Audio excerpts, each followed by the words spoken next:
Good evening. Welcome to special coverage of Detroit Mayor Mike Duggan's 10th State of the City address. He got started a little bit early. We're going to listen in.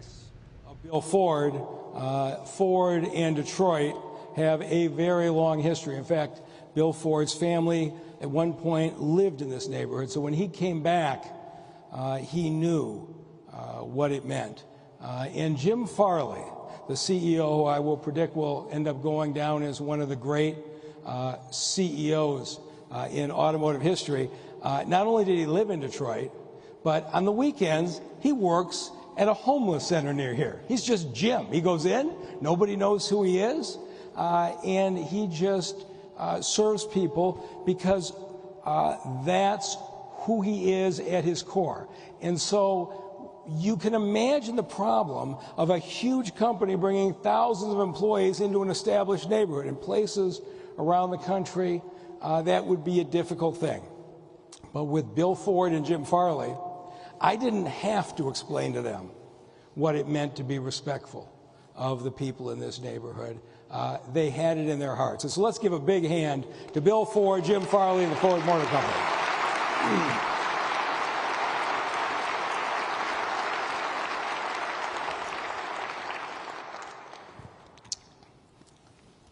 And to the people of the city of Detroit joining us here in this beautiful setting for the first time in decades, I just want to say thank you for being with us, because we're going to get a chance to talk about where we've been and where we're going. This site is historic. It started work on this very place in 1910. It was an engineering marvel. And when it opened in 1913, 110 years ago, was a building of great beauty. It was a place that connected Detroiters to the world, and hundreds of thousands of visitors a year were greeted by the beauty of our city. This was their first impression of Detroit when they came to town. But in 1988, after years of decline, the last train left the Michigan Central Depot. And we know what the station looked like, abandoned inside and out. And on April 9, 2009, Detroit City Council voted 7-1 to order the demolition. Had that vote gone through, we wouldn't be standing here today. But what happened next probably going to surprise you a little, because the people who blocked the demolition were the Maroons, who fought back and said, we think this building has value. They succeeded in holding off the demolition, but at the time I got elected in 2014, it was still sitting here empty. And one thing I knew for sure, I was not ever going to see this beautiful station demolished. And I believed if people could just see what it would look like, we'd generate interest. And so when the Maroons wanted some property, I said, I'll make you a deal, but here's what I want. I want you to spend $4 million and put windows in this empty train station. And he said, what? But they did it. And I got criticized by pretty much everybody in town. Somebody called it putting lipstick on a pig. Except when the windows went in, the effect on this city was electric. Everybody was talking about what that train station could be and could somebody use it. But outside the train station, there was a lot bigger battle brewing. And that was for the future of the auto industry. In 2017, all the national automotive commentators said Silicon Valley is the future. Cars are now computer on wheels. Google's going to build cars. Apple's going to build cars. Tesla's going to build cars. Detroit is in the dustbin of history. The future of the automotive industry is all shifting to Silicon Valley.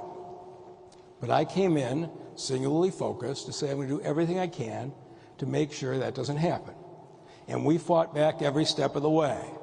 And the first step forward was Mary Barra and Mark Royce, who decided to take what we used to call the Poletown plant and create Factory Zero, a $2 billion investment from GM in its first all-electric factory in America. People said, wow, electric vehicles in Detroit. And then Waymo, Google's operation, had to pick a place to start to assemble their self-driving vehicles. And we went head-to-head with Silicon Valley, and Waymo said, we're going to build this in Detroit at the American Axle facility. And people said, wait, Google's building their cars in Detroit? But we knew what the real prize was, because Bill Ford and the Ford Motor Company had made it clear they were going to compete. They were going to change the way they designed vehicles. They were going to find a new location that was going to be an environment for the youngest and creative and best innovators, and they were going to get away from their headquarters and go somewhere. And Bill Ford could have gone to Silicon Valley.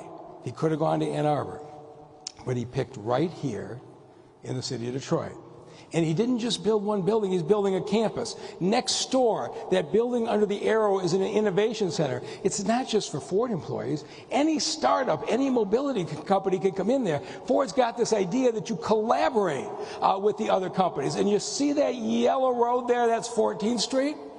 Under that yellow road, we are building with the state's partnership the first public charging road in America.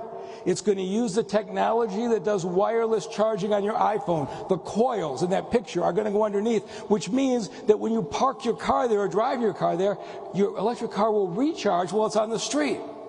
And all the mobility companies who locate there, they can actually test out their newest inventions right on the street outside. And then with Governor Whitmer's help, out on Michigan Avenue, we are building the first dedicated autonomous vehicle lane in America. I don't know. You like that?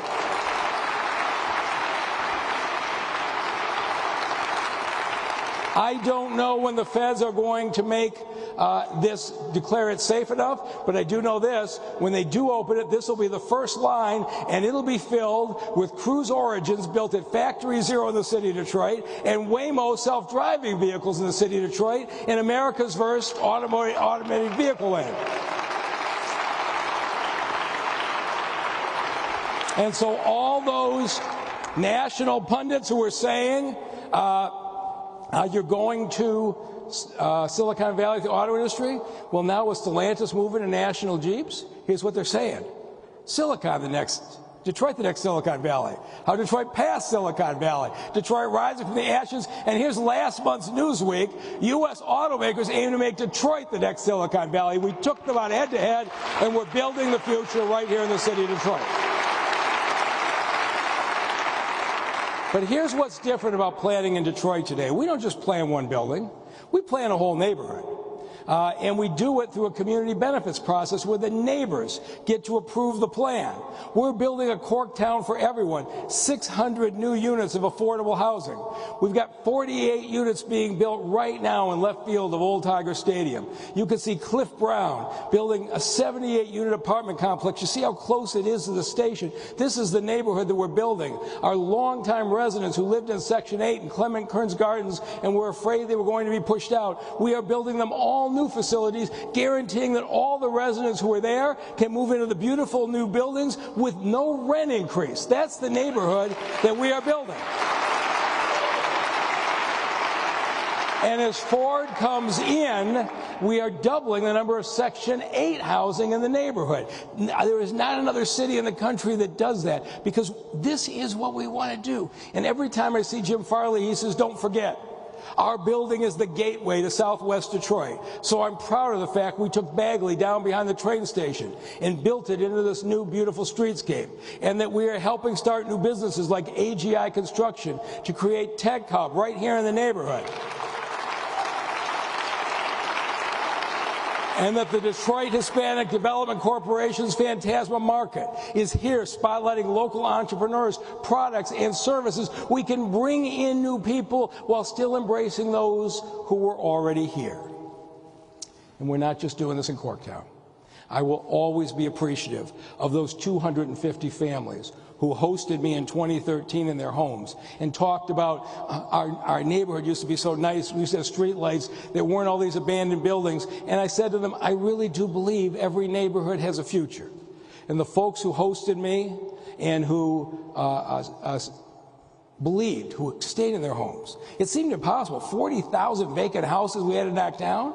But with the help of the Obama administration and the people of Detroit passing Proposal N, our progress is dramatic. Jerry Kavanaugh and the council promised to rid Detroit of abandoned homes in 1965.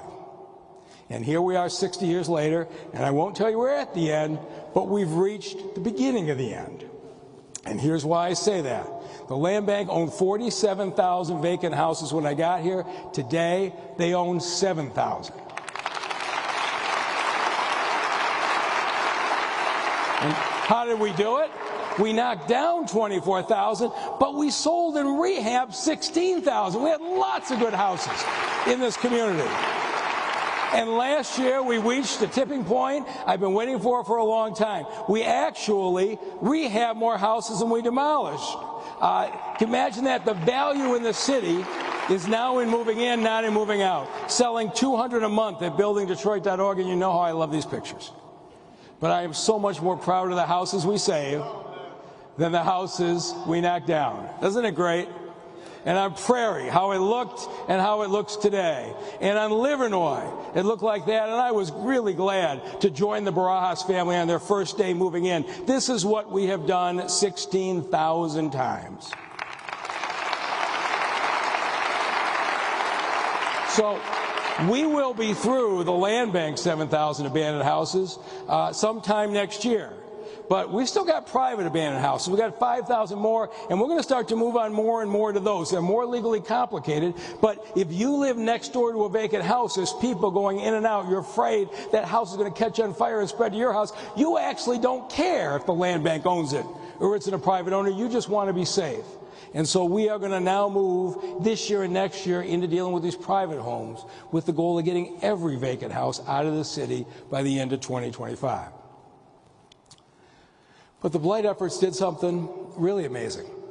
After 17 straight years of declining home values, we turned it around. My first couple years, it was kind of uneven. This is a map of the change in home values. The white areas, there were very few sales in. The red areas, the prices, the home values went down. The light green, they went up some. And you could see it was hit and miss. Let me show you this year's map. All across the city, the home values have doubled and tripled in the last 5 years. This is what I meant when I said every neighborhood has a future, and we're seeing it start to come true. We also finally returned to the historic status of majority homeowner city, which had been a proud tradition in the city of Detroit. And this may be the thing I'm most proud of. Zillow came out with a national study last month and talked about the areas and where the value of black homeownership was rising the fastest. And they say while the gap between the value of black homeownership and white homeownership is still too great, there are some places in the country where that gap is closing, where the black ownership value in the properties is rising faster in the suburban areas, and #1 in America in the last 3 years in closing the gap between homeownership between black and white in value is the city of Detroit.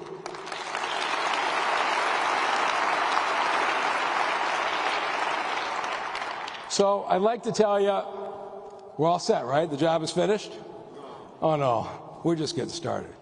I got 10 more steps we're going to take because we are at a point now we can build the kind of neighborhoods we all wanted. This year, we're going to clear another 1,000 alleys. We've got 2,000 down. This will be another 1,000. Next year, we'll finish. We've doubled the DPW cleanups. The garbage is always dumped. You see them on the vacant lots around the city. And if the last few months you've looked around and said, you know, it seems like there's less garbage on the vacant lots, there is. We doubled the number of cleanings, and this is a great time to thank all 9,000 city workers. They've been out there summer, winter, delivering just great service. But we aren't going to get rid of all this stuff unless you know when to put the bulk out. So I'm fed up with people asking me, what day does the bulk go out? How does it go out? So next year, our garbage contract is up. We're going out for bids right now. And next year, we will return to every week bulk pickup the same day as your garbage pickup.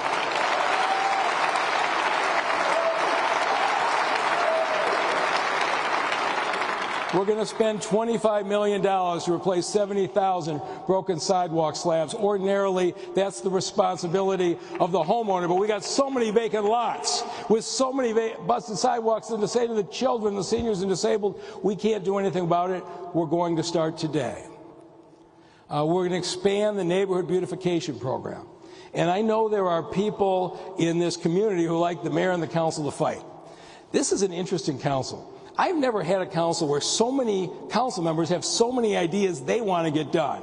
And the next few I'm going to show you didn't come from me, they came from the council. But this project actually came from Council President Mary Sheffield, who wanted to take these funds and put them in. We gave $500,000 to 34 block clubs, and you can apply. Let me show you the kind of projects. These weren't necessarily from the latest program, but they show you what neighbors can do. the neighbors from Cooper Street and 14th Street, Berner, they all created peace tree parks in their neighborhood. The beauty of this is we're not having people come from out of town to do this. This is a way where the neighbors can decide what you want in your neighborhood, take the land bank property, have grants to do it. And so the Canfield Consortium, they wanted a community park. Isn't it nice? And the North Goldberg community, here's the kind of park that they built. This is what you can do in your neighborhood. $500,000 more are going to be awarded, and your deadline to apply is March 17th. There is still time to do this in your neighborhood. We have a tremendous affordable housing program. But Council Member Letitia Johnson says, we got a lot of folks in houses who the rents are going up, and they actually want to rent a house. What we don't have is a plan to take the abandoned land bank houses and turn them into affordable houses. And so in May, we are going to roll out a plan where we take land bank houses and go to CDOs, neighborhood nonprofits, churches, and the like. We will give you the house, put up to $75,000 into that house if you promise to rent it out or sell it to a person of low income, so we can move low-income families into the single-family homes and mix them into the neighborhoods.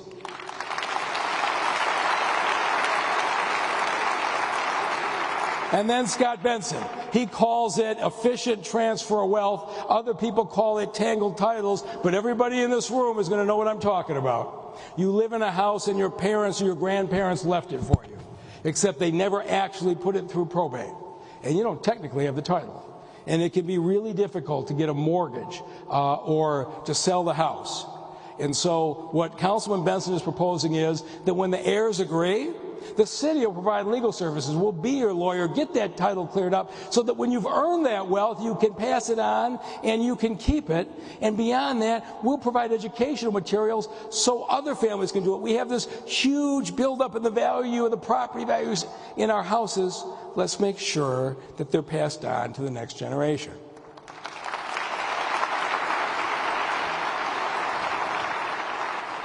We've got $30 million going in to replace 2,000 roofs, to repair the homes of low-income seniors and disabled residents. You will see homes being repaired in folks who just didn't have the means to do it all across this city. Motor City Makeover every year was where we would go out and clean up dump sites. This May, we're going to be out those 3 weekends, but instead, we're distributing 90,000 flowers on that day. We're going to bring beauty to the neighborhood instead of talking about blight. All these things I told you about, you want to know how they work? They're all on the city website. DetroitMI.gov, there's a mayor state of the city speech. So if you saw one of those programs and you said, I want to do this in my neighborhood, I want to find something about it, you can go to this page right now and see the exact details on how to sign up. But here's the thing that for the neighborhoods I think they've been forgotten, may be the most transformational. We're turning 27 miles of some of the worst dump sites in Detroit, and we are turning them into the new Joe Louis Greenway.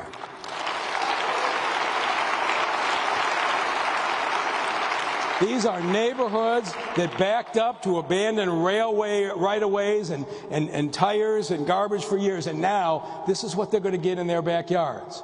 It started near the riverfront, and the Riverfront Conservancy does such a great job with the DeQuinder cut. And in November, we opened the next phase from Warren to Joy, one of the largest play structures in America. This year, we're building north to Fullerton. Here's how it looks right now. Doesn't look the greatest, but here's how it's going to look by the summer. And then, County Executive Warren Evans is here with his support. We're going to cut across Highland Park and connect up with the states working in Hamtramck in 2024. That's what he's going to do to Highland Park. So that by 2025, you can see the pieces starting to come together. By 2027, they will be built all the way out. But I will say this again. This is not about a place to ride bikes or walk. This is about neighborhoods that have been forgotten. I have been in that Tireman and Livernois neighborhood so many times going back to 2013. They said nobody cares about us. The city never comes down here. And I have been just so proud in the last year to go into the neighborhoods who thought they weren't important to see. They have now got one of the most beautiful developments they could have. And here's the real impact. We've taken more than 23,000 tires and 100,000 tons of debris out of their backyards. And you're going to get a chance to hear from somebody who's lived in this neighborhood near retirement in Livernois for more than 50 years. We designed the Joe Louis Greenway with the participation of the neighbors, and I'd like you now to hear their story. The Joe Louis Greenway is everything to our community. Before the Greenway, there were abandoned cars. It was a dump site. And to look at it now, it's amazing. This is what I remember growing up. We take care of our neighborhoods. When we found out that the Joe Louis Greenway was coming through the neighborhood, we were very excited for the neighborhood to thrive, for there to be new businesses to come over. People who live here now see the value in fixing up a property, and they moving in again. I purchased this house from the Detroit Land Bank, and for me to live on the Greenway, it represents hope for me. My neighbors and friends, they came out to help me clean out the yard, and it was such a blessing. Woo-hoo! It humbled me to feel the love of the community. I can't even put it into words how much it means to me. I plan on fully restoring the house. I just want to make this my home. Working through this, to really see what goes into doing something of this magnitude, the city sent 7 individuals to Atlanta so that we could see what this could bring to the city of Detroit. So when we came back, that's when we decided that we needed to also inform our community and let them see the potential of this. We got together when we made the Greenway Heritage Conservancy. We made sure that the neighbors knew. We threw community events. It just takes one person to affect the beginning of a change. I love bike riding. Getting on the Greenway, just blocks from my home, it's a feeling of freedom. It represents some place that you can be proud of. The heart of the Joe Louis Greenway is really the people. Also, it's the heart of the people who work at City Hall to make this happen.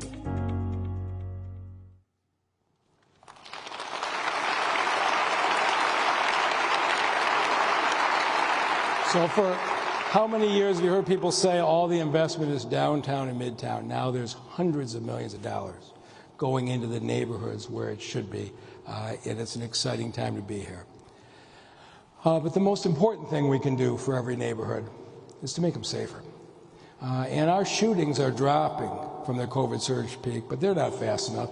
We know what happened during COVID. It happened all across the country. The criminal justice system shut down. You couldn't have a jury trial because you couldn't put 12 jurors into a panel during COVID. And as a result, you've had 3 years of cases backed up, and there wasn't any room in the jail. So you've got people on the streets who were charged with shooting people 2 and 3 years ago, not just in Detroit, but around the country. There has not been accountability. But the problem has been compounded in Detroit because the police were not being paid competitive wages, and we had 300 officers. Our police officers are outstanding, but too many times we were having to cover their shifts during overtime. We had more than 200 people quit last year, and that was why I was really pleased when I saw last fall the revenue assumptions I was hoping for. The ones that showed our income tax revenues are exploding with all of this growth. And the very first priority we had was to give a $10,000 raise to our police officers to make them competitive with the surrounding city. Really pleased to see a 9-0 vote out of City Council back in that police department. And here's the results we hoped for. 27 officers graduated from the academy 2 weeks ago. They're on the street. More importantly, 25 Detroit cops who left have already come back. They didn't want to leave. They've come back from Livonia and Farmington Hills and Ann Arbor. One of them just came back from Atlanta, and another 20 have already got their paperwork to follow them. They want to be part of this city, and we're going to fill these positions. They're joining a remarkable coordinated effort that Dawn Eisen and the Fed is leading, and the U.S. Attorney's Office is leading with the federal agencies with a great partnership.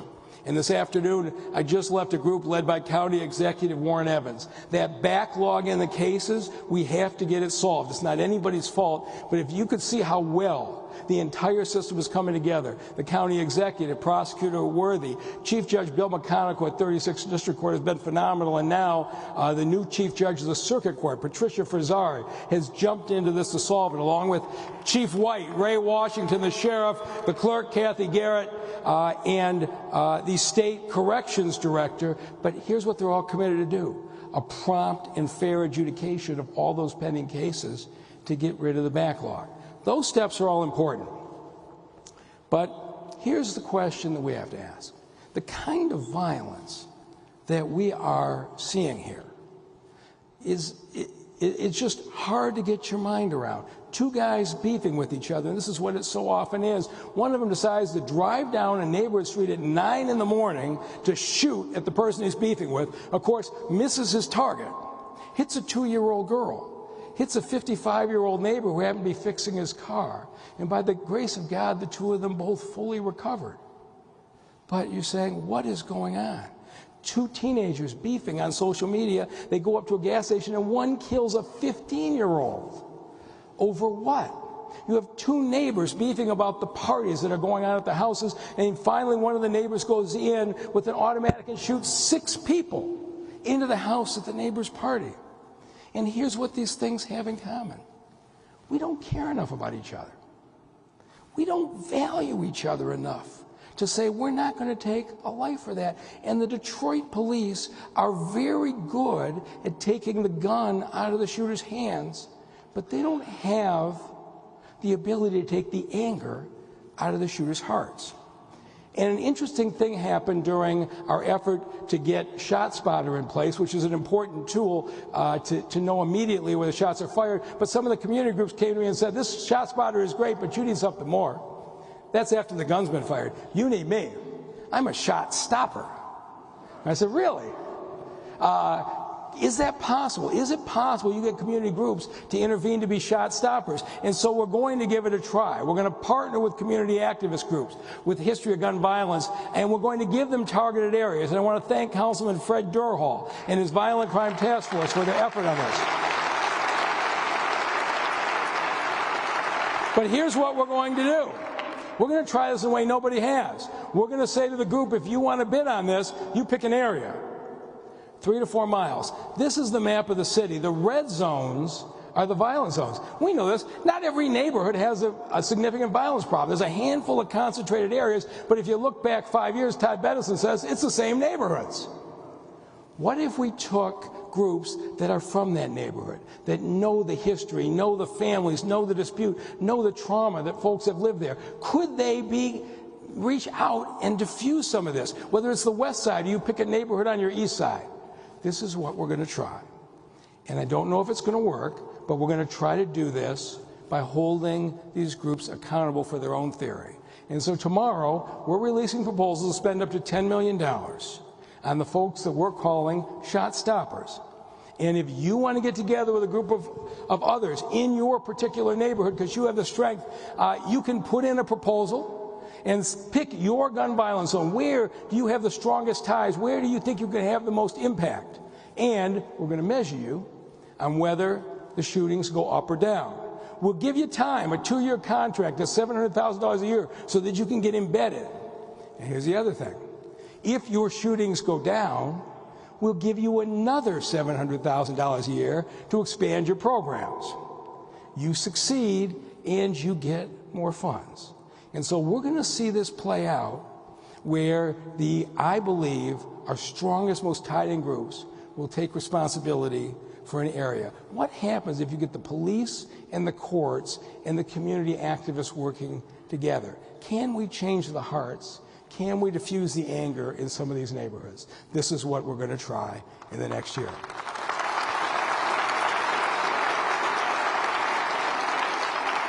And one of the reasons I think shot stoppers might work is we're at a time where there's opportunity, where you can place people into jobs and training and new courses.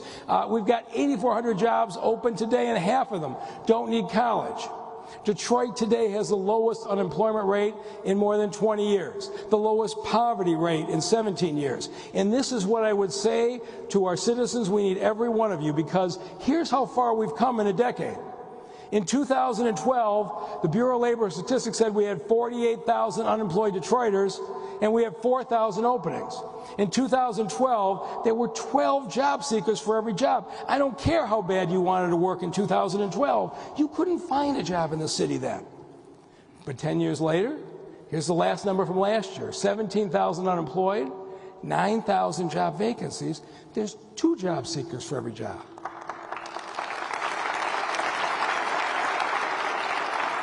And we're going to make sure Detroiters get those jobs. So Nicole Sherrod-Freeman and her team have 9 Detroit at Work offices in your neighborhood. They've created a career guide with 50 training programs. And we're backed by Joe Biden and $100 million in scholarships from the American Rescue Plan. And I have to say this.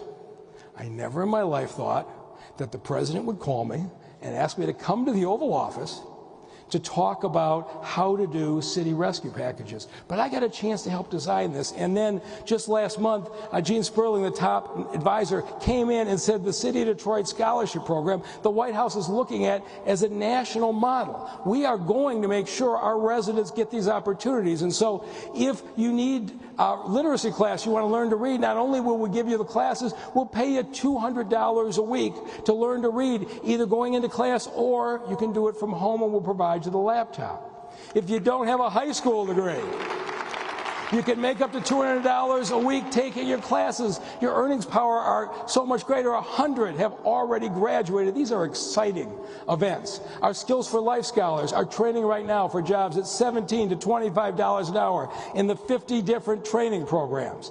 And if you have a criminal record that's eligible for expungement, our Clean Slate program will be your lawyer, as we've done 3,000 times. We'll erase that criminal background and give you a fresh start on your career. That's because you live in the city of Detroit. You've been unemployed for 6 months? You've given up hope? Our Jumpstart scholarships will help you with life expenses for your first 18 months. So I need child care. My car's broken down. I'm behind in my rent. We'll start you out with $600 a month to help you jumpstart. And you won't be alone. 18 community groups will be there to partner with you to help you through it every step of the way, because we need every single Detroiter. I can keep getting these companies to come back into the city, but we've got to have Detroiters fill in those jobs, and there is a place for you in a career that you want.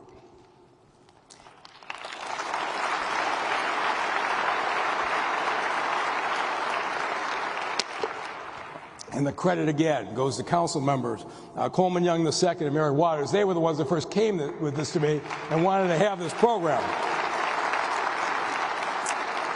So you can see it right now, DetroitAtWork.com, and sign up for the programs. So in just 10 years, how did Detroit go from 12 unemployed for every open job to just 2?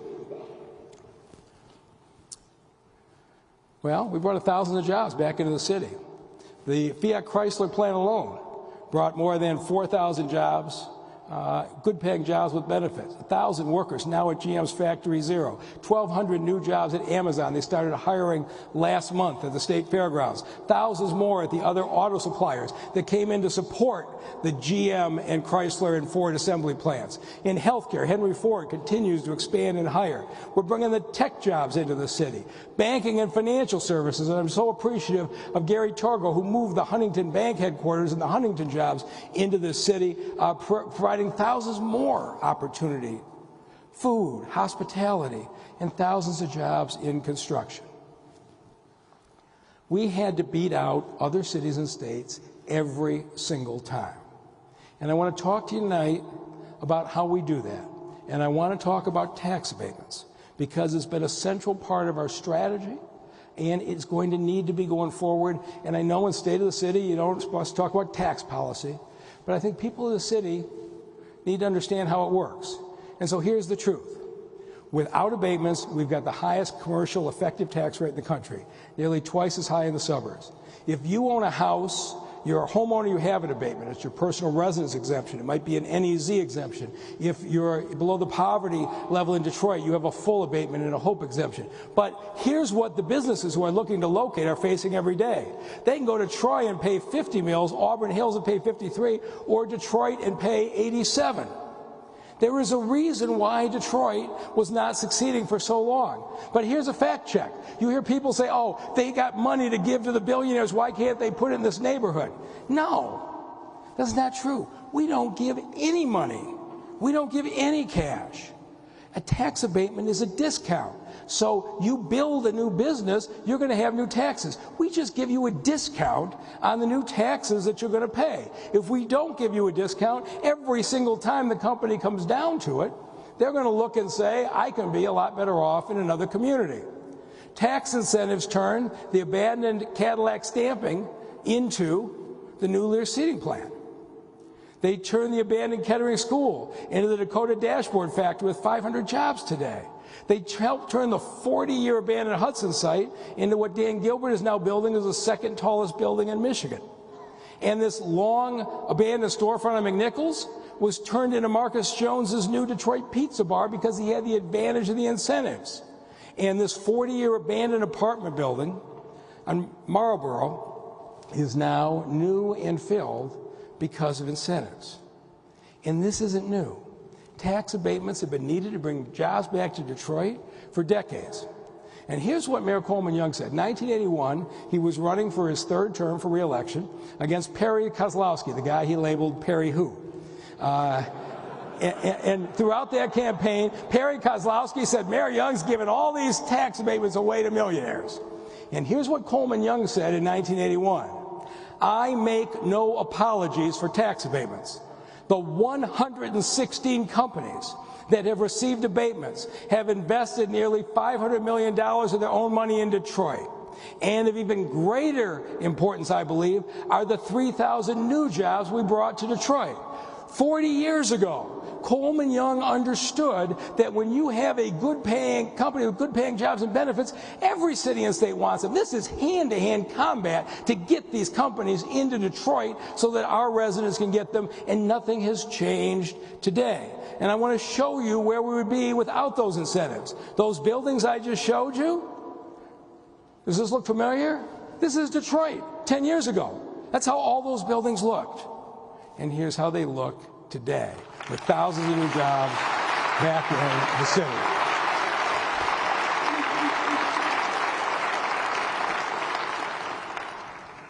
So let's talk about the biggest project of all, District Detroit. So what is District Detroit? This is going to be the largest scale of new construction Detroit has seen since the 1920s. That's not a misprint. It's been 100 years. Dan Gilbert has filled up a lot of buildings and is building a high-rise. Gary Torgo has built the new Huntington headquarters and the high-rise apartments. But this is going to be 10 projects, 6 brand-new mid-rise and high-rise projects coming out of the ground. It has been, before the Depression, we saw that many buildings going up in downtown. And it's going to take these vacant parking lots that everybody's complained about. How many times you heard all the Illiches have are these vacant parking lots? And it's going to turn them into 4 new office buildings and 2 new hotels and 695 apartments, downtown luxury apartments that are going to accept Section 8 vouchers. I mean, is that remarkable?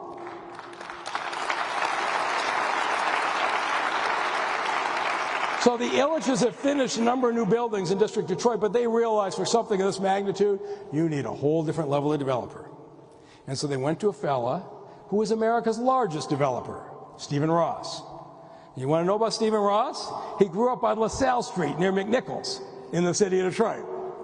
He went to Mumford High, graduated Wayne State Law School.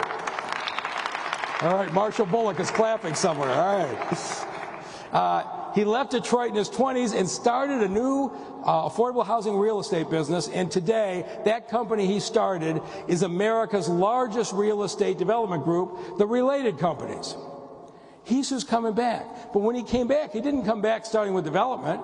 The first thing he started by saying is, with all that's happening with the auto industry and the fight with Silicon Valley, we need a University of Michigan graduate school in downtown Detroit. And Stephen Ross started by writing $100 million of his personal funds to bring the University of Michigan into the city, right across from Cass Tech.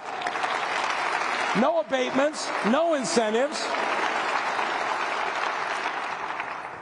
And while I'm on Michigan, thank you to our new president, Santa Ono, who has now bought into this project the way the University of Michigan should. It is going to happen.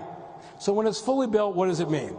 It means $1.5 billion in investment, 12,000 construction jobs, 6,000 permanent jobs, which is why I was pleased to see the Neighborhood Advisory Committee, who heard on this, the people who live there, just voted to approve the project. Now, here's what you hear about. They're asking for $800 million in tax discounts over the next 35 years. How much is that going to cost me? Well, if you're a City of Detroit taxpayer, it's going to cost you $0. Coming out of Detroit school taxes, $0. Coming out of Detroit library taxes, $0. So where's the $800 million coming from?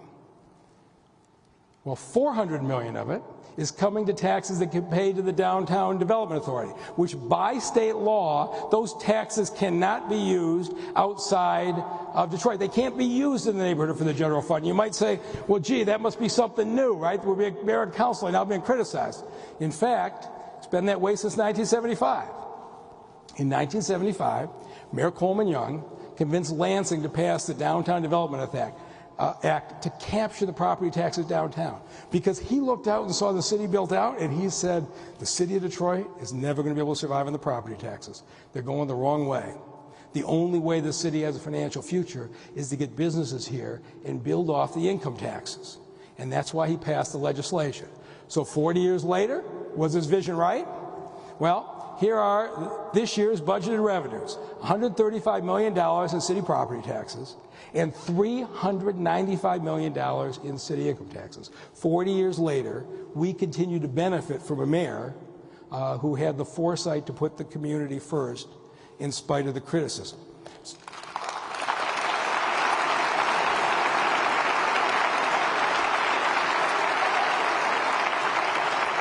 Okay, so $400 million comes from the DDA. Where's the other $400 million come from? Comes from the state of Michigan. They actually rebate part of the income taxes paid by the workers. But of course, the state's going to come out way ahead with the 12,000 construction jobs and the 6,000 permanent jobs instead of a bunch of parking lots. They're going to do just fine. But that $800 million doesn't come from the city. But here is the bottom line from the city. Today, from those parking lots in that area, you know how much the city of Detroit gets every year on this property? $249,000. We get some income taxes from the parking valets. We get some utility taxes for the parking lights. When this project is built out, the city general fund will get $21 million a year.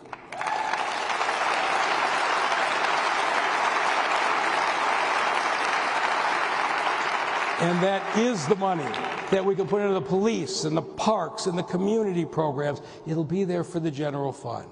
And that's why we are pushing so hard. This is going to be a great project for the city's future. But that's not the only one. We had another major community benefits process, and I love this community benefits process. The neighbors get to have a committee and decide on this, and that's the Fisher Body Plan. Greg Jackson and Richard Hosey proposed to transform, there you go, 435 apartments.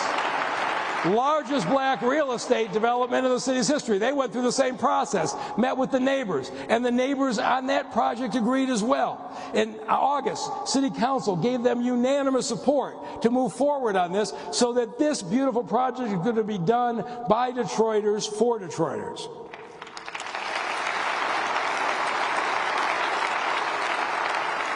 And when I stood here a year ago, I talked to you about the fact that we have progressed from the point where it's only a few people doing the development. In fact, we have developers from this community building across the city. I showed you $500 million in development projects owned and being built by black Detroiters, and the progress has been remarkable. And let me show you what we're doing. The United Artists Building, abandoned for 40 years. This is another building Detroit City Council years ago voted to demolish. But today, Emmett Moten and Richard Hosey and the whole team of Detroiters are building it. The work's going on with 150 new apartments in this downtown landmark. A year ago, I told you Sylvester Hester was competing for a seating plant to supply Ford trucks, and he has now landed that contract and is opened up on the site of the old Southwestern High School with 400 workers right here in the city of Detroit.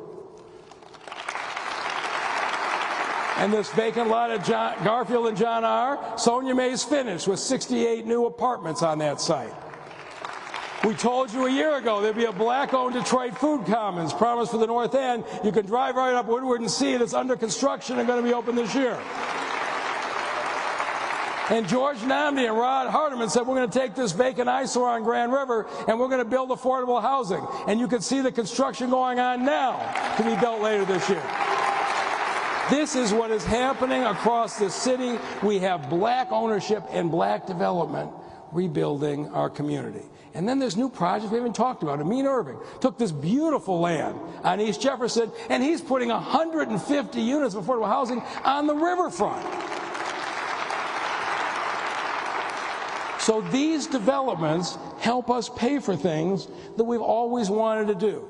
Like this building here, the Dexter Elmhurst Rec Center, a building which had been long gone if it hadn't been for Helen Moore and her personality.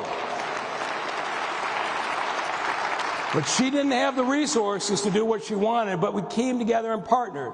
And next year it will be open as a brand new Dexter Elmhurst Recreation Center. I know Fred Durhall will be there cutting the ribbon. But we're building a new sports dome in Chandler Park. We're going to expand Farwell Center to add a gymnasium. We're going to replace the abandoned Lennox Center in Jefferson Chalmers. You can see where it's being demolished and a new center is being built. And in this case, we had the generous support of Roger Penske, who put in $5 million so Jefferson Chalmers would once again have a community center. And Tom Gores, Aaron Tellem, and the Pistons are taking the Brennan Pool site that right now we can only use a few months for the summer and building a $20 million recreation center in Rouge Park for that area of this community. We're generating funds to invest in our children. Very proud of the fact that 4,000 Detroiters are attending college today because they live and went to high school in the city of Detroit. And if you are a Detroiter, you graduate from Detroit High School, you get accepted to a community college, your tuition is paid for 2 years. Any one of a number of 4-year schools you get accepted, it's paid for 12 years. And you can sign up at the DetroitPromise.com. 8,000 young people are going to be employed again this summer. We're making sure our young people have a good opportunity. Our firefighters deserve better physical conditions to live and work, and we're going to put $13 million into repair 15 firehouses. Our DDOT drivers are underpaid, and we are going to raise their pay and get another 100 buses on the road when we get these drivers hired. We're going to get this done. And we've increased funding to Detroiters who want to start small businesses, up to $1 million a quarter with council support. Yes, that's Joe Biden on the right hand. When he was vice president, this program attracted Motor City Match such national attention, he came down and passed out the awards himself, 1 quarter. He loves this stuff. We'll get it back.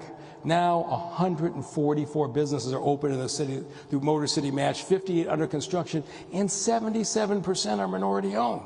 We're giving opportunities to people who might not have had them. And I was really pleased at Baobab Fair that just won the competition at Shop and an Esquire.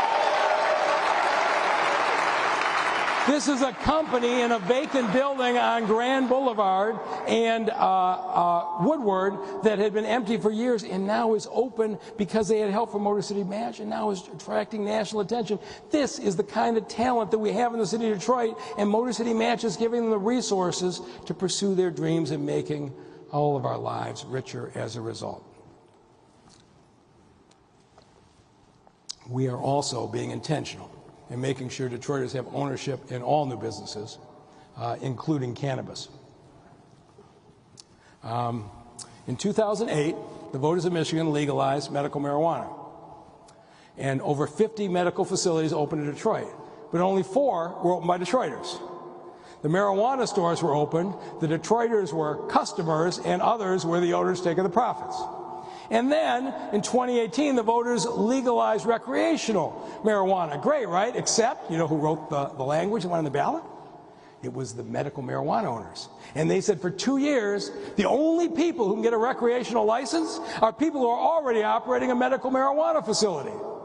Which meant you would have had 46 out of 50 permanently being owned by non-Detroiters. And so again, there are people who want the mayor and council to fight. This is a case where we didn't fight. Our very great council member, James Tate, said, I ain't voting to license these things if Detroiters aren't going to get their share. And he and I stood shoulder to shoulder and said, we'll take whatever criticism. Detroiters are going to have ownership. We got sued 6 times. I am not exaggerating. 6 separate lawsuits by people trying to preserve non-Detroiters' advantage. We stood shoulder to shoulder every time. And when we won in court, we reopened the licensing process. And here was the interesting thing. Councilman Tate and I, that year we were in suits, we didn't waste the time. We realized that the people who had the medical facilities were all ready to go. We used that year and we held seminars for all the Detroit applicants, helped them get sites, helped them get financing. So when finally the court released the injunction, the delay backfired. Because in December we issued our first 34 recreational marijuana licenses, 56% owned by Detroiters, 50% owned by African Americans. We want outside investment. We welcome investment from outside the city. But Detroiters have to have a fair share of the ownership and participate in a fair share of the profits. That's all we ask for, and it's what we've gotten by standing together and fight. But that's how hard you've got to work in order to make sure the residents of the city get their opportunities. And there's no issue on which we've been more united than affordable housing. In May of 2020, all the prediction, mass eviction crisis, Detroit, it was coming. Didn't happen. It didn't happen because we acted decisively. With the help of Joe Biden and federal money, we hired lawyers and put them in courtrooms. There's talk about right to counsel now. I started right to counsel in 2020. We put 25 lawyers in courtrooms, and we stopped 10,000 evictions at the height of COVID. We helped another 20,000 families get assistance with back rent. And now that the federal money is winding down, we need to find a way to continue that. And if you get an eviction notice, you shouldn't pay attention to some of the media that might mislead you. There's a lawyer there waiting for you. Go to court. Don't accept a default. We will be there to support you. And Council President Mary Sheffield deserves enormous credit for sponsoring this right to counsel legislation from the beginning. And Dan and Jennifer Gilbert put $13 million in to keep that legal representation going. This is what happens when we all work together, and we're going to continue to do what we need to do, that those who are being unfairly evicted have representation. And we're going to be going, our great speaker Joe Tate and the head of the Detroit delegation, Tyrone Carter, going up to Lansing because Detroit isn't going to be able to afford to do this alone. And council and I will be up asking for your help. But we protect affordable housing. When the affordable housing is in risk of being lost, we step in and we preserve 7,900 units, 2,000 in progress. We don't have what's happening in other cities where when the affordable housing lapses from the federal government, it goes market rate and people get kicked out. Every single time, Donald Rensher and Julie Schneider in our housing department make them a new deal. And we preserve these 7,900 all across the city. Then we built 1,500 new affordable units. Because we know what the other cities in America are seeing when you don't act. This is the scene in many of our cities. But in Detroit, you have a mayor and council committed to affordable housing. That's why I was pleased last year when council members Waters and Johnson and Callaway and Santiago Romero partnered on a new $203 million affordable housing initiative. And does it seem like we've got a new housing announcement every week? It's true. The last 12 weeks, we've had 12 different affordable housing, either groundbreakings or ribbon cuttings. We're building at a rate the rest of the country envies. And this month, we know it's not enough. Property values keep rising in Detroit, which means people are going to be pressured in higher rent. We have to work together to stay ahead of this, and so I'll be sending City Council a request to commit $31 million more of ARPA funds to build and preserve 600 more units in 13 properties. And given our history, I'm sure there is going to be unanimous support. We are going to continue to stay ahead of this problem. I continue to see this world through the eyes of the people whose homes I shared in 2013, night after night, with them telling me about the shopping districts where they used to be able to go for a cup of coffee, the neighbors that used to be in that house across the street. And I told them we would bring the beauty back to every corner of the city. And we took the Avenue of Fashion on Livernois, and we went and rebuilt it on the west side to one of the nicest commercial strips anywhere in Michigan. You can't find a parking space on Friday and Saturday night. And also, then we went around the corner to West McNichols, all abandoned storefronts, and rebuilt that into a vibrant commercial district with lots of businesses opening up again. This is what we're doing in the neighborhoods. West Warren is being rebuilt right as we speak into a beautiful district near the Dearborn border. On the east side, there weren't too many neighborhoods more run down than Van Dyke and Kirchville. You went down that Kirchville corridor, which I've had reason to do every day, going to and from work. There wasn't much going on, but today it's one of the most vibrant corridors in the city. And East Warren is being rebuilt right now over by Cadieux into the kind of great district in the neighborhood where my father grew up, and a district that he would have recognized. In southwest Detroit, a place that's really never had the kind of park system they deserve on this abandoned land, we have built a world-class riverside park so the people of that community can enjoy the waterfront. Neighborhoods that thought they'd been forgotten. Rosa Parks in Claremont, a historic site to every Detroiter, is being rebuilt right now. And immediately next door, the first thing you see, a vacant apartment building is now being restored with new apartments, because when you start to rebuild the streetscape, people start to invest in the neighborhoods. And on Dexter Avenue, I said all along, when Dexter Avenue comes back, I will start to feel good. And now I'm spending a lot of time on Dexter Avenue because we are seeing real life and real investment coming into that community. State fairgrounds have been left abandoned for more than a decade. And now we're building a place of employment and beauty. We saw the rebuilding of Campus Martius now into what U.S. News, USA Today just called America's greatest town square. In DTE, this was Beacon Park, and now it's a beautiful park. This is what we are doing in this city. This is a city I remember, Detroit, that was great. But here's something I don't remember, a riverfront that was beautiful. And now, I didn't know growing up we had a riverfront. But now it's something that families... You are listening to Detroit Mayor Mike Duggan's State of the City address. For continuing coverage, head over to the CBS News app and Pluto TV. We continue our coverage of the mayor's address streaming live right now. Into bankruptcy, and this is the picture that went out across the country. The abandoned train station, the sign of hopelessness in Detroit, all the jokes on the nightly news, last one out of Detroit, please turn out the light. Where we are standing right now was a national symbol of despair. But we're going to invite those folks back this July, because this July, this site is going to be the center of one of the most exciting cities in all of America. God bless you, Detroit. Good evening.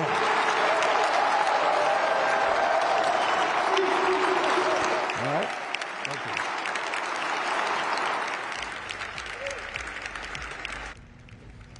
you. Welcome back. You have been watching Detroit Mayor Mike Duggan's State of the City address, his 10th, from inside the grand lobby of the restored Michigan Central Station. I'm Shana Humphreys.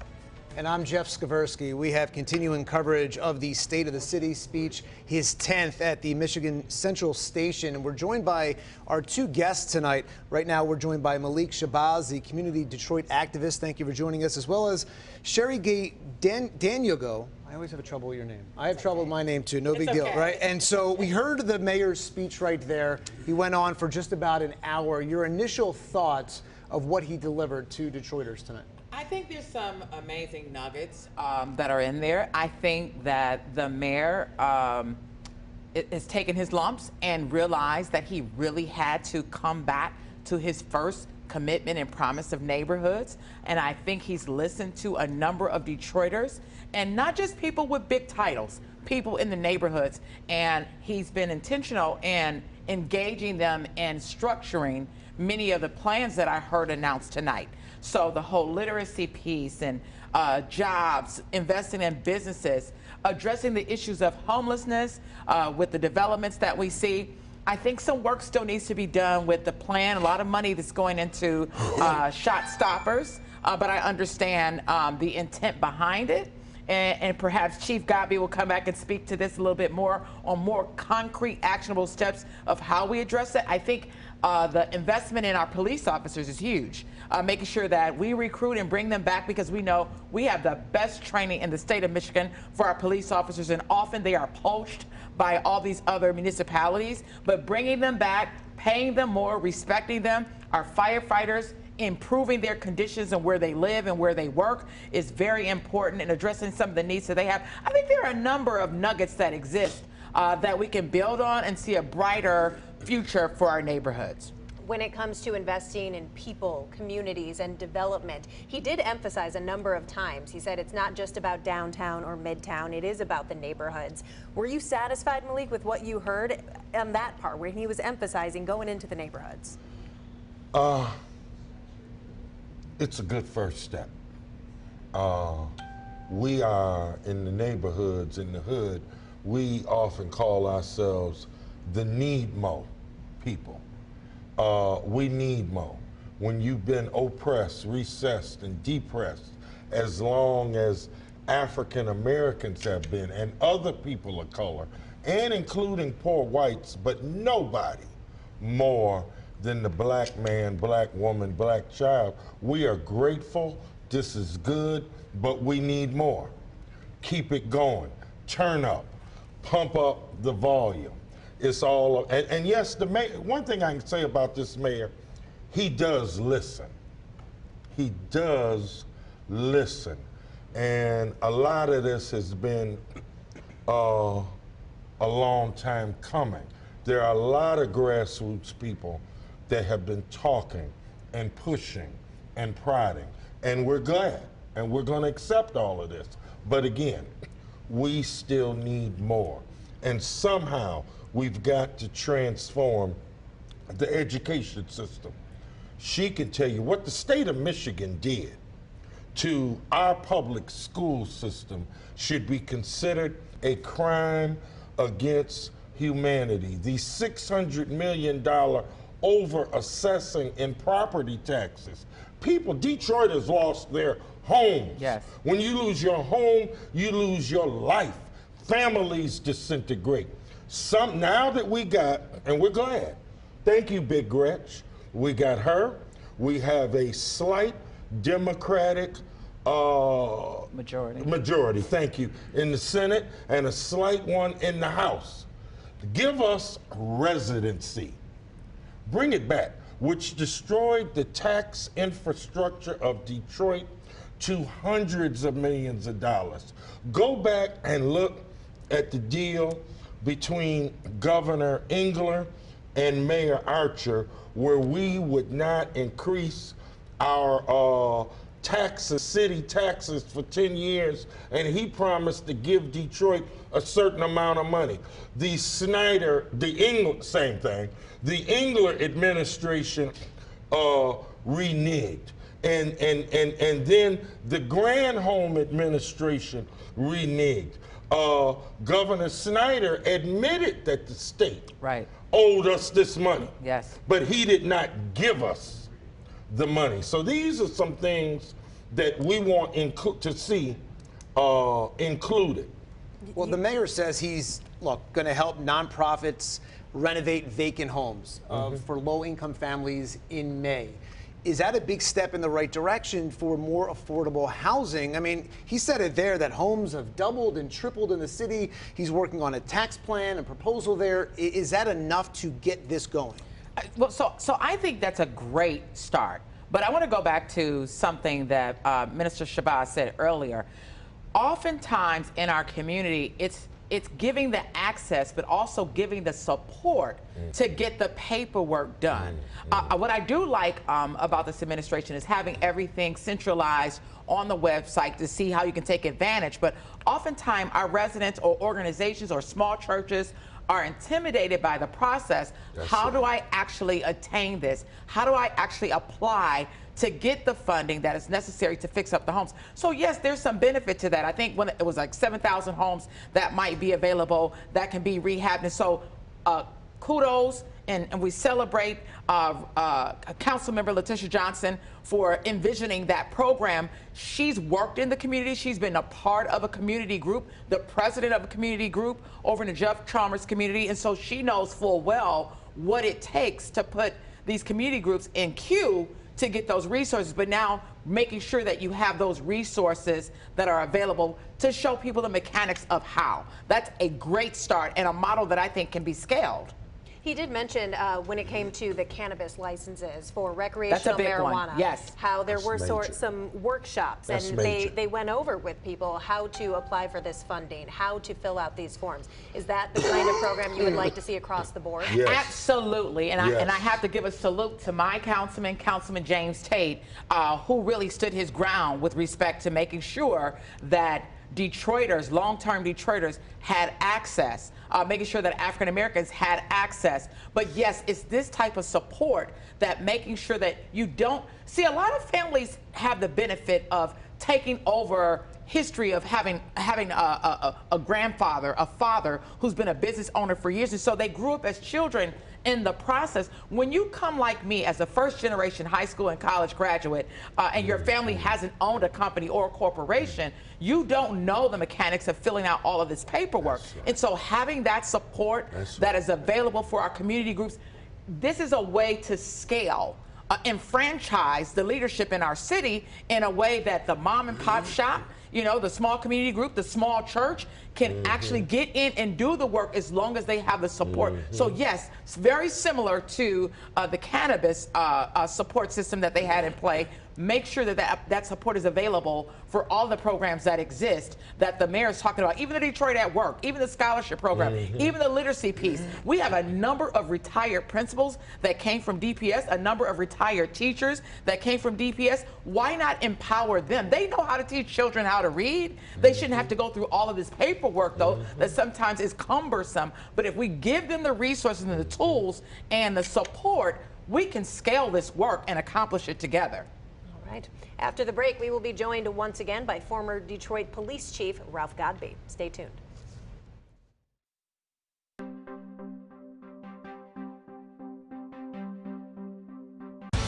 CBS News Detroit, on your block, around the clock in Macomb County. Hi, we're CBS News Detroit. But we don't just cover the news here. We're also here, and everywhere in between. You know, the places you live, work, and play in Southeast Michigan. We're talking less of this, and more of the stories that actually matter to you. CBS News Detroit, on your block, around the clock. That's right, local news just found a home in your neighborhood. We're CBS News Detroit, live, streaming, and on demand. Nice to meet you. CBS News Detroit, on your block, around the clock in Wayne County.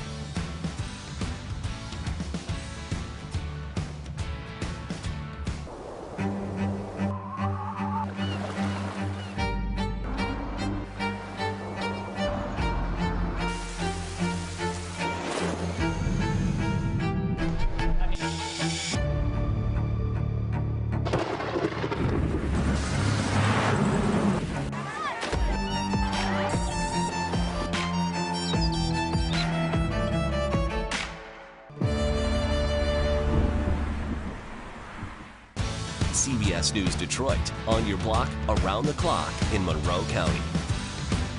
CBS News Detroit, the stories you care about. Live, streaming, and on demand. We're on your block, around the clock. Southeast Michigan news whenever you want it. We live here. We work here. From North Branch to Southgate. East Point to Westland. Wherever you live, we're here for you. Making a difference in your neighborhood. CBS News Detroit, live, streaming, and on demand. Building a better newscast, one story at a time. CBS News Detroit, on your block, around the clock in Oakland County. It's here, the new CBS News Detroit. Covering every corner of our community. With experienced journalists, uncovering the stories that truly matter to you. Making a difference in your neighborhood. And weather experts, always looking ahead to prepare you for what's next. Live, streaming, and on demand, with more hours of local news coming soon. Southeast Michigan news whenever you want it, right here on CBS News Detroit. Weekdays at 5, 6, and 11, and streaming live.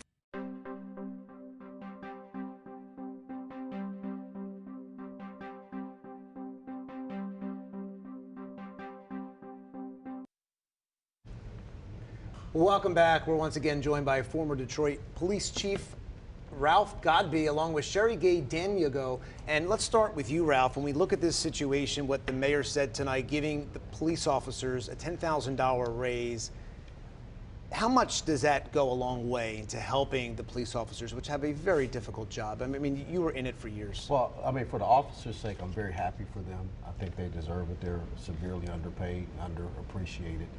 But the reality is they lost so much during the bankruptcy. Over 200, he said, last year alone. Well, not only officers that they lost, but the wages that they lost during the bankruptcy. Right. The pension benefits, the medical benefits they lost. $10,000 is a bargain per officer. Now, in relative terms for the new officers, they don't know what they missed already. But for the veteran officers, I would venture to say that, again, you know, anytime we can do more for our public safety officers, that's a great thing. But you have to look at the backstory to see how much they lost in the first place. Right now, Detroit police officers, they basically have a glorified savings account. You don't have a lifetime pension. And if you look at the actuarial studies for the life of a police officer or firefighter after they leave public safety, actuarially, they don't live that long. So now to take that away, you've disincentivized staying in a police department because you'll float from department to department or from career to career because the promise of a pension and a lifetime where you're taken care of because you sacrifice so much in those positions, that's something that I think the state, the city really, they need to revisit that position. Okay, let's talk about investing in the community. We learned some details about this community-based violence prevention program. $10 million for 2-year contracts. Organizations would get $700,000 a year, and they want receipts. If the number of shootings go down, they will get another contract for $700,000 more per year. What did you think about the details of that plan, Sherry? Well, so that's just the point. I mean, the devil is in the details, and not many details were shared. You know, I'm not a crime expert. I'm an educator, and so I would like to see some teeth and some details on how these groups are going to be expected. Now, it's one thing to have relationships in the neighborhood. If you're from 7 Mile, you should be able to talk to folks on 7 Mile. You know, if you're from Burlingame and Dexter like I am, you should be able to talk to folks on Burlingame and Dexter. And so, yes, having those relationships in neighborhoods matter, but there is a scientific methodology that should be implemented when we're talking about reducing the rates of crime, addressing the mental health challenges, the socioeconomic statuses. So a number of those issues that come together that I think Chief Godbee can speak to more intelligent with respect to how we're actually going to see actionable steps, not just putting the money there and recruiting the groups to say you have relationships, so let me give you this $700,000 and you can see what happens. So I would like to see the details. He didn't get a chance to share much of the details, but I want to see actionable steps and research-based strategies to reducing crime. And it also looks like he's putting it on these community groups to help stop the violence as opposed to perhaps the police. Well, Jeff, you make a point that is I hope people don't miss. The mayor fell woefully short on addressing the violent crime issue. First of all, to say, I don't know if it's going to work or not. I hope it does. Let's figure it out in 2 years. People are dying. So you don't have the opportunity, you don't have the luxury of saying, man, let's see if it works. Let's throw spaghetti at the wall. And then $10 million in relative terms, that's not a lot of money. But what it does is, and this is very nefarious, and it's politically, it's brilliant. No one will argue with the political acumen of the mayor, but to pay off community groups $700,000, you've guaranteed their support for another couple of years. And you have not substantively talked about an evidence-based practice like the Boston 10-point plan, where you have meaningful interventions with gang members. You have midnight basketball. You have a structured evidence-based practice. But to say, hey, it might work, it might not, a great speech, but that pissed me off. In that same breath, he did say, you know, we're going to see how it goes. Did you find his tone to imply that he doesn't believe? Do you think he believes in the strength of a program like this? I think the mayor has to own the crime problem. Previous mayors have owned it. And, you know, in deference to the chief of police, who I think was a masterful pick. I think he's a great chief. I think with what he has to work with, he's doing a tremendous job. But the buck stops with the chief executive officer of the city. And given the proportionality of what the crime issue is in Detroit, on scale to everything else that we're talking about, 5 minutes and, you know, hey, we hope it works, that ain't adequate. Sherry, did you think that he put too much on the community groups and activists to solve the problem against versus having the city of Detroit and all the other plans that he has? Well, so I think with respect to public safety, this is such a key and critical area, and lives are being lost daily. And gun violence is certainly through the roof. So that has to be addressed, and I think more detail has to go into it. And as Chief shared, research-based methodology that works. But what I think, and I'm not defending the mayor, but what I think is happening is he is listening to the community, and far too often listening to critics that say you're not engaging the neighborhood enough.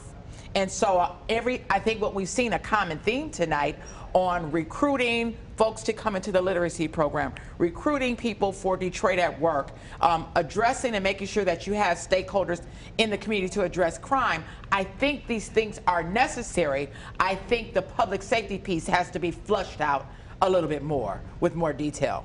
You want the plans to have a little more teeth, it sounds like. Absolutely. Oh, absolutely. And proven strategies, because whereas, you know, the homelessness rate, the lack of employment or unemployment rate, those things are critical. But when we're talking about children dying in the streets, when we're talking about gun violence, when we're talking about the anger that exists right now, and we're about to approach spring and summer, we don't want to see that number to continue on an uptick. We want to see true reduction, and that's going to mean really bringing experts to the table, former and current law enforcement agents, to address it and look at some of the models across the country to do that, bringing the community stakeholders to the table so they have a role in this, but we can't just send them out with $700,000 and say, let's see if it works.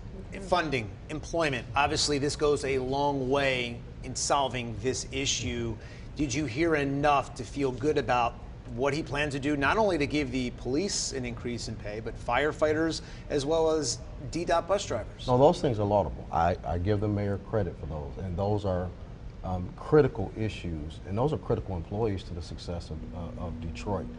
You can't have a meaningful comeback as a city without meaningful transportation, without meaningful public safety. But I just thought it was woefully short on detail given the magnitude and the scope of the problem. Otherwise, again, the mayor's politically is masterful, and I think he did from just looking at the structure of the speech, the things that were addressed, literacy I talked about. I would be disappointed if he didn't address it. He did address it, and I think that's laudable.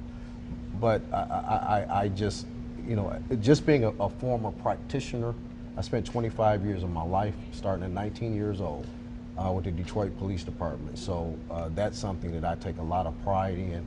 When I was with them and post my DPD career, and to know the number of evidence-based practices that are out there that could really start to turn a corner on violent crime, I was expecting much more. Okay. We are going to take a quick break. After the break, Mailk Shabazz will rejoin us for some final thoughts on the night. We'll be back in a couple minutes.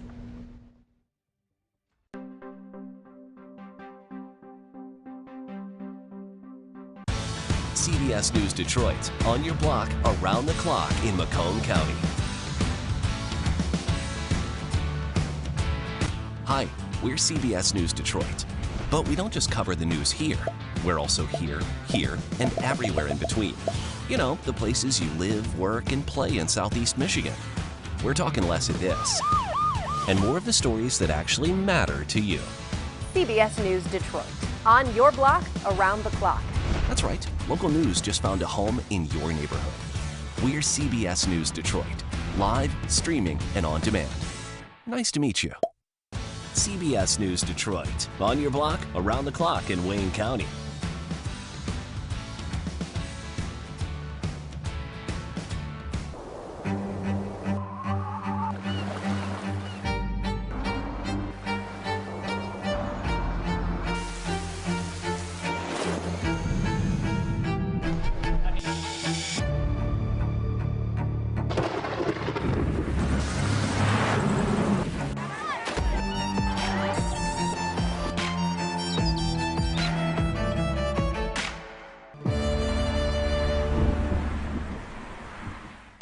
CBS News Detroit, on your block, around the clock in Monroe County.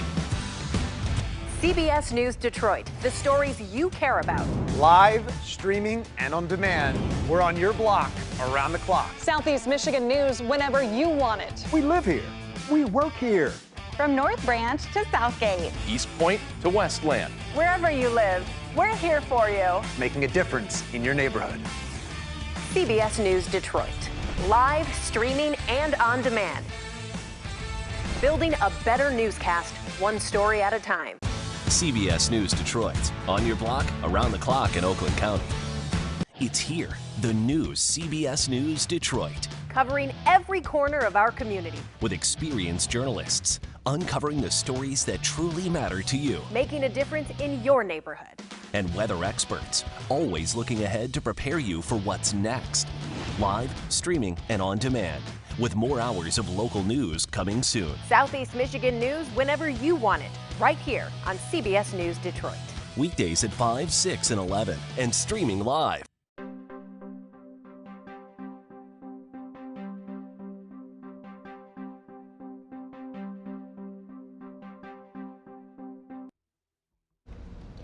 Welcome back. Once again, we are joined by community activist Mailk Shabazz and former Detroit Police Chief Ralph Godbee. Thank you both for being here. Thank you. Mailk, we've been going over some of the points that Mayor Duggan talked about in his address today. And before the break, both Sherry and the former chief were saying they wanted to hear more. I was listening to you. You were sitting here with us during a lot of the address. There were moments you were applauding, you were excited, and you were also taking some notes. What did you want to hear more of tonight? I would like to hear more on this crime prevention and working with the community organizations. And as we stated, Sister Sherry stated, as far as helping people to fill out forms, that should be on every program. Because again, education and literacy. You know, Malcolm X said, when you go to a poor school, it produces poor neighborhoods, paraphrasing Malcolm. Poor neighborhoods and poor schools produce continuing generations of poverty. Education is key. And again, the state, who's gonna make us whole? My wife sat on the school board. Our sister Sherry, school board. Who's going to make the public school system whole again, where we had a $93 million budget surplus, $125 million rainy day fund, and then they took over and they took over and they took over and they closed the schools down and they reappropriated the children's money, and then they give it back with like $1 billion deficit. What about the retirees? The pension, people lost their pension from emergency management. EMs, emergency financial managers, EFMs, forgive me, appointed by MFs in Lansing, who took over all the so-called majority municipalities. Detroit, Highland Park, Buena Vista, Benton Harbor, Ecorse, River Rouge, and we found either our court system or the school or the municipality taking over. And within Detroit, they took the courts, they took the schools, and they took the city. Who's going to make, and I applaud the mayor, salute. Who's going to make us whole? The retirees with no pension. When the police, fire, EMS retire, they have no nest egg because the state of Michigan, which is misruled over us through both Democratic and Republican. And I tend to hold my nose and vote 99% of the time Democrat. But both of them have rear-ended the people of Detroit. We need some action on that. So he outlined a complex tax plan. Your opinion, from what you see, does any of this in any way potentially help? And if not, what would you do to fix this? I think everything he laid out is going to help, and we need it. But again, going back or black to what I said sitting over there, need more. We are need more, and we are need more. The $600 million over assessment. If the Democrats control the governor's office, the state house, the state senate, let's look at changing the law, Chief Godbee, so that people can be made whole. There are people who lost their houses. Where are they? We need to be looking for them and offering them something. And people who didn't lose their house, like my family, but was over-assessed and could legalize theft. We could use that money. If I can make a point to Mr. Malik's point, one thing that concerned me, and when you looked at, and I thought giving deference to former Mayor Coleman Young, I thought was masterful. Explaining tax abatement, I thought that was very informative. I thought that was done well. But there was a different time when Mayor Young had the DDA, the Downtown Development Authority, and the neighborhood infrastructure was much different then. Our neighborhoods don't have an infrastructure now. So it was politically masterful to explain it and give Mayor Coleman Young, who's revered, credit for it. He was the people's mayor. He was the people's mayor. The GOAT. The GOAT, the greatest of all time. But contextually, Detroit neighborhoods are not as secure and stable as they were when Mayor Young was mayor. Right. The tax base has been eroded tremendously. I've heard no talk about police residency and making police officers and firefighters live in the city that pays them and that they serve. So it was masterful politically. And as a former chief, that's something you would like to see? Oh, I would love to see that, because that would go a long way towards community confidence in the police department. Plus, when you got skin in the game and you live in the city that you police, you're less likely to abuse the people. You're less likely to take advantage of things. And then you're going to take some ownership in the areas around where you live, where your children go to school, where you shop, where you play, where you recreate. So I think that's something that I would love to hear, especially with a majority, even albeit a slim majority in the state's legislature, and having a Democratic governor. I think that has to be revisited if we're going to substantively talking about changing the public safety dynamic on the ground. Well, gentlemen, thank you so much for your analysis and your time tonight as we break down Mayor Mike Duggan's State of the City address. That'll do it for us tonight. For Jeff Skaversky, Shana Humphreys, we'll see you on CBS News Detroit at 11.